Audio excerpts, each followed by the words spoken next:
Microsoft অফিসের মধ্যে যে সফটওয়্যারগুলো রয়েছে, Microsoft Word, Excel, PowerPoint, Access, Publisher, Outlook বা এই ধরনের সফটওয়্যারগুলোর মধ্যে আমরা জেনে থাকি যে সবথেকে বেশি ইম্পর্টেন্ট মনে করা হয় মাইক্রোসফট অফিস এক্সেলকে। যদিও কেউ কেউ মাইক্রোসফট অফিস অ্যাক্সেসকেও গুরুত্বপূর্ণ সফটওয়্যার বা বেশি গুরুত্বপূর্ণ বলে মনে করে থাকেন। সো আমরা মাইক্রোসফট এক্সেল নিয়ে আজকে ক্লাস দেখব। ক্লাস মিনস হচ্ছে মাইক্রোসফট এক্সেলের একদম প্রাথমিক অবস্থা থেকে আমরা মোটামুটি কতগুলো টেবিল এখানে আমরা রেখেছি, 4-5টা জব রেখেছি। এই জবগুলো একদম প্রথম থেকে দেখব। যারা একদম নতুন তারাও এই ভিডিও দেখতে পারে, যারা এক্সেলে একটু আমরা টুকটাক জানি তারাও এই ভিডিওটা দেখতে পারে। বাট যারা এক্সেলের একদম এক্সপার্ট তাদেরকে রিকোয়েস্ট করবো আপনারা স্কিপ করে চলে যান, এই ভিডিও আপনাদের জন্য নয়। সো মাইক্রোসফট এক্সেল অনেকের কাছে অনেক রকমভাবেই অনেকে মনে করেন। যে খুব এক্সপার্ট তার কাছে একদম জলভাত, আর যে ফ্রেশার তার কাছে খুবই জটিল একটা বিষয়। সে তো মনে করে এক্সেলের থেকে জটিল কঠিন আর কিছু নেই। তো এই ভিডিওতে একদম প্রাথমিক অবস্থা থেকে আমরা শুরু করব এবং খুব সহজে আমরা দেখানোর চেষ্টা করব। এই ভিডিওতে থাকবে আমাদের total calculation, average calculation, minimum, maximum কী করে ক্যালকুলেট করব। এছাড়াও থাকবে এখানে কী করে ডাটা এন্ট্রি করতে হয় সেই প্রসেস রয়েছে। তাছাড়াও রয়েছে এখানে একটা ফার্স্ট নেম লাস্ট নেমের একটা কলাম রয়েছে, ফার্স্ট নেম লাস্ট নেম এবং মিডল নেম এগুলো একসঙ্গে করে লিখব। তাছাড়াও এখানে মোস্ট ইম্পর্টেন্ট আমাদের এখন বর্তমানে যেটা প্রবলেম, জিএসটি, সিজিএসটি, এসজিএসটি এবং টোটাল অ্যামাউন্ট ক্যালকুলেশন করার জন্য সেটা আমরা কিভাবে করব। তো আমরা কথা না বাড়ি একদম ডিরেক্ট সরাসরি ভিডিওতে এন্টার করি।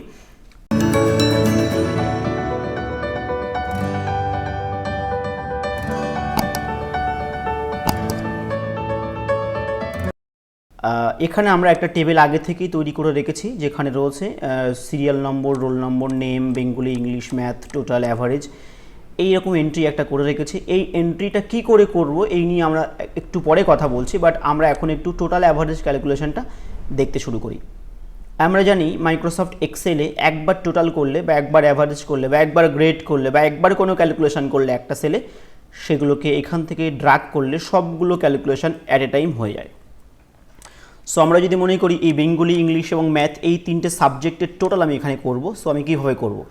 সো ফার্স্ট অফ অল আমি এখানে একটা ইকুয়াল সাইন দেবো। All formula started with equal sign. প্রত্যেকটা ফর্মুলা ইকুয়াল সাইন দিয়েই শুরু হয় আমরা জানি। ইকুয়াল দেওয়ার পর আমি দিতে পারি সাম, SUM, সাম, ব্র্যাকেট অন করার পরে 78-এর সেল অ্যাড্রেস দেবো। 78-এর সেল অ্যাড্রেস রয়েছে এখানে D2, আমি ক্লিক করতে পারি অথবা D2 এখানে লিখেও দিতে পারি। S2 এই পর্যন্ত মানে ম্যাথ পর্যন্ত, ম্যাথের সেল অ্যাড্রেস আমরা দেখতে পাচ্ছি F2, এই F আর এখান থেকে 2। যারা সেল অ্যাড্রেস জানেন না, একটু পরেই সেল অ্যাড্রেস নিয়ে কথা বলছি আমি। সো F2তে ক্লিক করে দিলাম, ব্র্যাকেট শেষ করলাম, দেন এন্টার প্রেস করলাম। সাথে সাথে কিন্তু আমার টোটাল ক্যালকুলেশন হয়ে গেছে।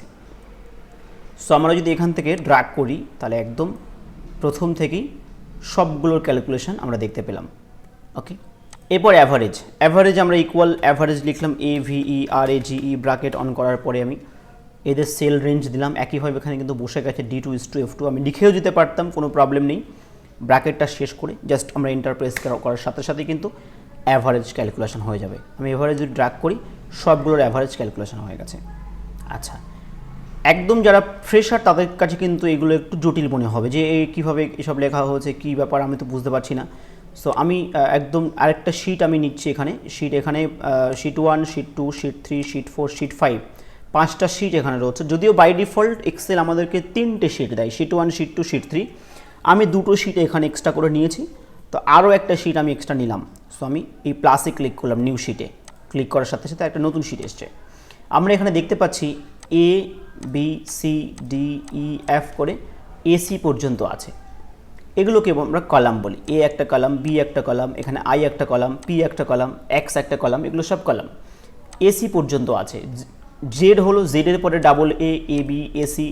তারপর আমি যদি রাইট অ্যারো প্রেস করি সাথে সাথে AD আসবে, AEAF, এইভাবে পরপর চলবে।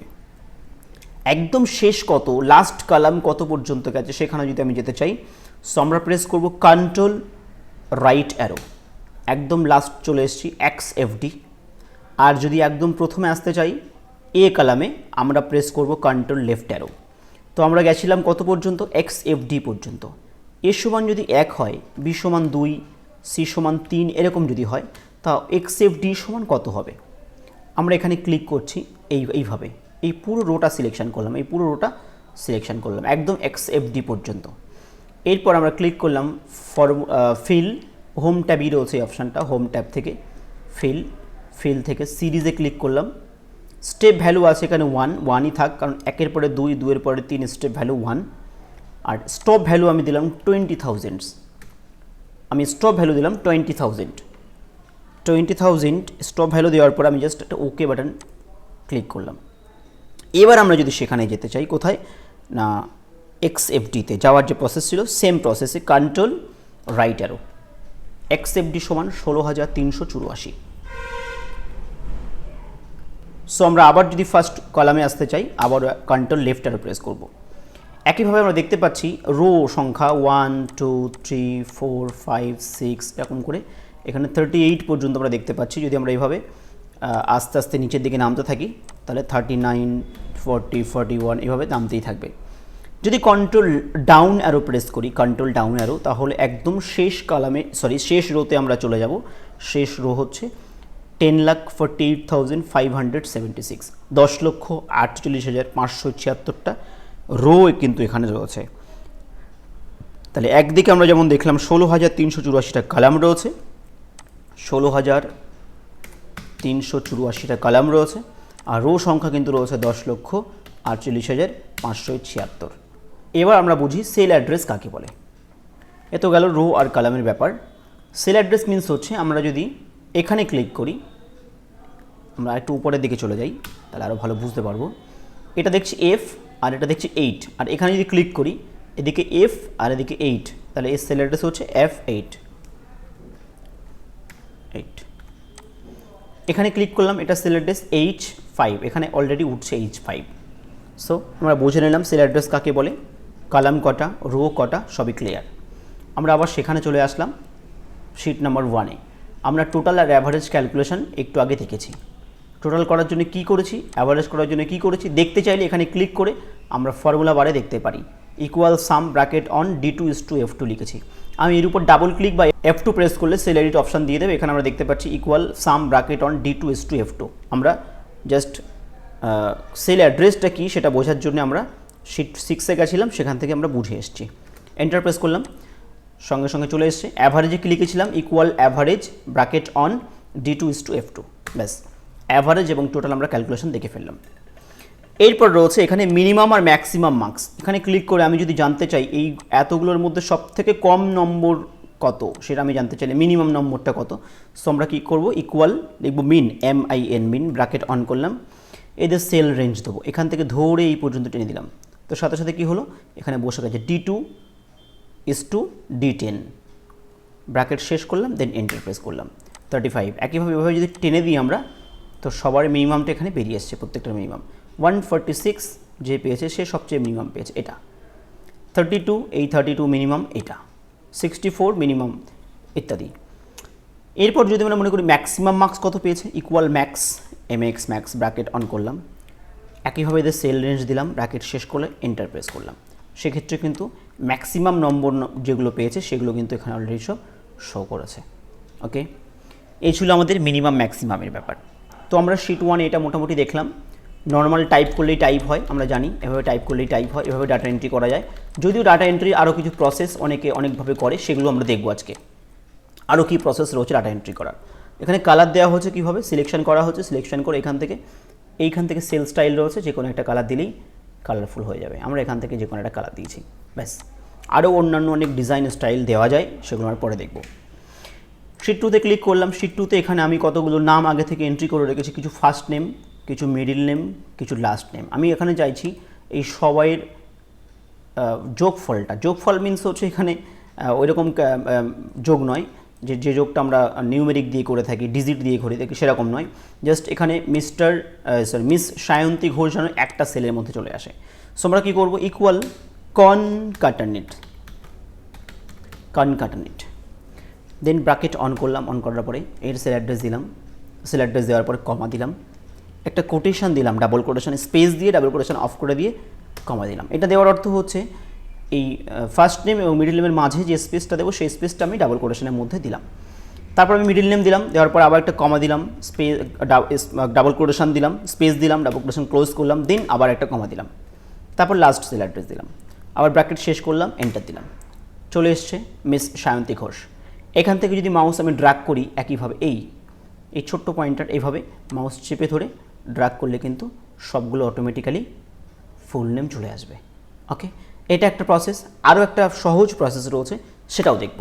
কি, আমি এখানে কার্সার রেখে আমি লিখলাম MS, একটা ফুল স্টপ রয়েছে যেমনটা রয়েছে SAYANTI স্পেস GHOSH। এরপর আমরা পুরোটা সিলেকশন করলাম, সিলেকশন করে আমি প্রেস করলাম Ctrl-E, অটোমেটিক সবার ফুল নেম চলে এসছে। দারুণ একটা প্রসেস, খুব সুন্দর একটা ট্রিক। সো আমরা এভাবে করতে পারি। এরপর শিট 3তে আমরা একটা ডাটা এন্ট্রির একটা প্রসেস রেখেছি। ডাটা এন্ট্রি অনেকে এইভাবেও করে থাকে, নর্মাল এভাবে টাইপ করে ডাটা এন্ট্রি করা যায়। রোল নম্বরের জায়গায় আমি লিখলাম 1, তারপর 2, 3 এভাবে এন্ট্রি করতে পারি। নাম লিখলাম সাপোজ রহিমা খানম, নাম লিখলাম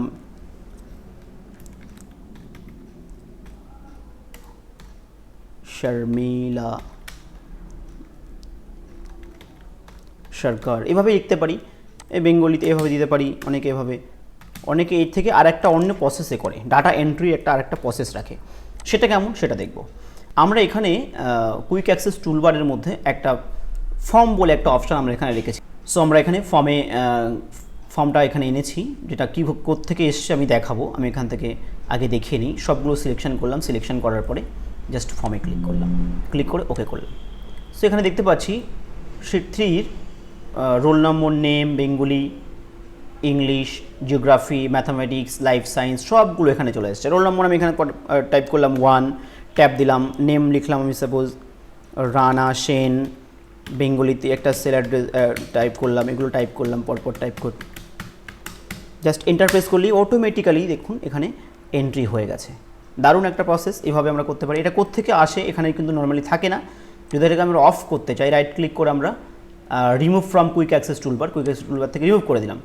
আনবো কী করে, কোন প্রসেসে, আপনার কম্পিউটারে তো নেই, আপনি কী করে আনবেন, এখানে ক্লিক করবেন। ক্লিক করার পর আমরা এখান থেকে যেতে পারি মোর কমেন্টসে ক্লিক করার পর ক্লিক করলাম, এই ড্রপ ডাউন থেকে আমরা নিলাম অল কমেন্টস। তারপর এখান থেকে ফর্ম লেখা রয়েছে কোথায়, আমরা সেখানে যাব।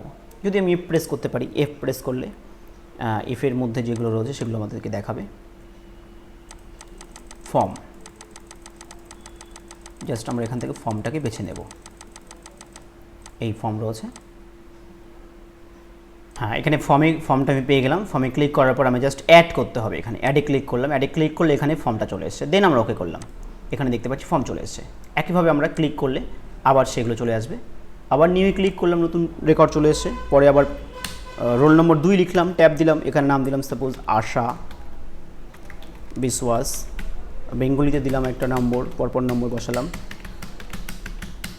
দেন এন্টার প্রেস করলে সাথে সাথে এখানে এন্ট্রি হয়ে যাবে। ব্যাস এইভাবে আমরা এন্ট্রি করতে পারি। সো আমরা দেখলাম কতগুলো অপশান দেখে ফেললাম অলরেডি। আমরা এখানে টোটাল অ্যাভারেজ দেখলাম, সাথে দেখলাম আমরা ফুল নেমের এটা দেখলাম, এখানে কি করে এন্ট্রি করতে হয় ফর্ম সেটা দেখলাম। এবার আমরা দেখব সেটা হচ্ছে ট্যাক্সেবল ক্যালকুলেশন বা CGST SGST calculation. CGST actual GST আমরা জানি, GST অ্যাকচুয়াল 3 প্রকার, একটা হচ্ছে CGST, একটা SGST আর একটা IGST। সো CGST হচ্ছে central goods and service tax, SGST হচ্ছে state goods and service tax, আর IGST integrated goods and service tax. So আমরা ট্যাক্সেবল অ্যামাউন্ট যেটা আমরা দেখতে পাচ্ছি, এখানে আমরা ফার্স্ট অফ অল আমরা এই দুটোর ক্যালকুলেশন করে ফেলবো। সো এখানে রয়েছে B210 প্রিন্টার HP কোম্পানির 12টা রয়েছে, একটার দাম রয়েছে 8,750 টাকা। তো টোটাল দাম কত হবে আমরা সহজেই ক্যালকুলেশন করতে পারবো, ইকুয়াল রেট ইন্টু কোয়ান্টিটি। একটার দাম 8,750, 12টার দাম এত ইন্টু এত, দেন এন্টারপ্রেস করলাম, সাথে সাথে আমার ট্যাক্সেবল অ্যামাউন্ট ক্যালকুলেশন হয়ে গেছে। আমি এখান থেকে ড্র্যাগ করলে সবগুলো ড্র্যাগ করলেই অটোমেটিক্যালি চলে আসছে। এরপর CGST রয়েছে 9%, মোটমাট 18% GST রয়েছে, তার দুটো গভর্নমেন্ট ভাগ করে নিল, সেন্ট্রাল এবং স্টেট 9 করে। সো আমরা এখানে CGST বার করব, ইকুয়াল দেওয়া হলো, ইকুয়াল দেওয়ার পরে ট্যাক্সেবল অ্যামাউন্ট ইন্টু 9% আমরা বসালাম, 9%, দেন এন্টার। এখানে কিন্তু সিজিএসটির 9% বেরিয়ে গেছে, এখান থেকে ড্র্যাগ করলে সবগুলো চলে এসছে। এসজিএসটি 9% সেম হবে, কপি নিতে পারি, কপি না নিয়ে আমি ক্যালকুলেশনটাই করে দিই, equal taxable amount into 9%, enter. সেক্ষেত্রেও কিন্তু ক্যালকুলেশন হয়ে গেছে, ড্র্যাগ করলাম, অটোমেটিক্যালি হয়ে গেল। এরপর টোটাল অ্যামাউন্ট কী করবো, equal taxable amount plus CGST plus SGST, then enter, চলে এসছে। এর মাঝে যদি ট্রেড ডিসকাউন্ট থাকতো তাহলে তখন কী করতাম, আমরা ডিলিট করে দিলাম, আর একটা রাইট ক্লিক করে এখানে ইনসার্ট করলাম, আর একটা সেল তৈরি হলো, একটা কলাম তৈরি হলো, আমি এখানে লিখলাম ট্রেড ডিসকাউন্ট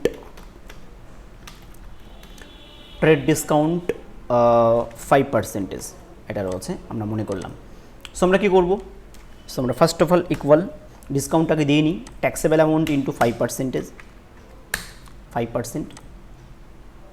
ডিসকাউন্ট এটা হওয়ার উচিত।